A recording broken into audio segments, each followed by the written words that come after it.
மனித மூளை போல யோசிக்கிற ஒரு கம்ப்யூட்டர் சிப் இருந்தா உலகம் எப்படி இருக்கும் என்று நீங்க கற்பனை பண்ணி பார்த்திருக்கீங்களா?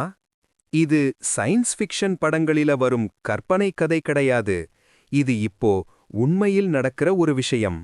டெக்னாலஜி உலகம் இப்போ ஒரு மிகப்பெரிய மாற்றத்தின் வாசலில் நின்னுக்கிட்டு இருக்கு. இன்றைய கம்ப்யூட்டர்கள் வேகமாக வேலை செய்யுதுதான், ஆனா அவை மனித மூளை மாதிரி யோசிக்குமா?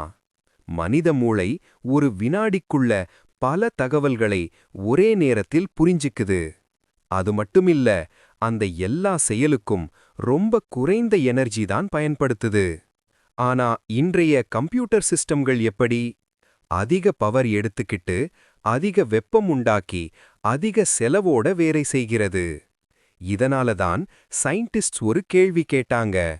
மனித மூளை மாதிரி வேலை செய்யக்கூடிய ஒரு சிப் உருவாக்க முடியாதா? அந்த கேள்விக்கு இப்போ கிடைத்த பதில்தான் நியூரோமார்பிக் ஏஐ சிப். இந்த சிப் மனித மூளையின் அமைப்பை அடிப்படையாகக் கொண்டு வடிவமைக்கப்பட்டுள்ளது. இதில் இருக்கிற சர்க்யூட்ஸ் நியூரான்ஸ் போல ஒருவருடன் ஒருவர் தொடர்பில் இருக்குது. அதனால இந்த சிப் தகவல்களை மெதுவாக கற்றுக்கொள்கிறது. கற்றுக்கொண்ட விஷயங்களை மனித மூளை மாதிரியே நினைவில் வைத்துக் கொள்கிறது. சூழ்நிலையை புரிஞ்சு அதற்கேற்ற முடிவுகளை தானாக எடுக்கிறது. இதற்கு எப்போதும் இன்டர்நெட் கனெக்ஷன் தேவைப்படும்னு அவசியமே இல்லை. அதனால பவர் யூசேஜ் ரொம்ப குறைவாக இருக்கிறது. அப்போ இந்த ஏஐ சிப் எங்கெல்லாம் பயன்பட போகுது? ரோபோட்ஸுக்கு மனிதன் மாதிரி ரியாக்ஷன் தர உதவும். செல்ஃப் டிரைவிங் கார்கள் விபத்தை தவிர்த்து சரியான முடிவு எடுக்க உதவும். மெடிக்கல் ஃபீல்டில் நோய்களை மிக சீக்கிரமாக கண்டுபிடிக்க உதவும். ஆர்டிஃபிஷியல் ஹேண்ட், லெக் போன்ற உறுப்புகளுக்கு மனித உணர்வை கொடுக்க உதவும். இதனால் ஏஐ இன்னும் புத்திசாலியாக மாற ஆரம்பிக்கும்.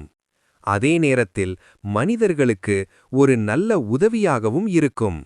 ஆனா இங்க ஒரு முக்கியமான கேள்வி இருக்கு. மனித மூளை போல ஏஐ யோசிக்க ஆரம்பிச்சா நம்ம உலகம் எப்படி மாறப்போகுது? அது ஆபத்தாகுமா அல்லது ஒரு பெரிய உதவியாகுமா? அது முழுக்க முழுக்க நாம் இந்த டெக்னாலஜியை எப்படி பயன்படுத்துகிறோம் என்பதில்தான் இருக்கு.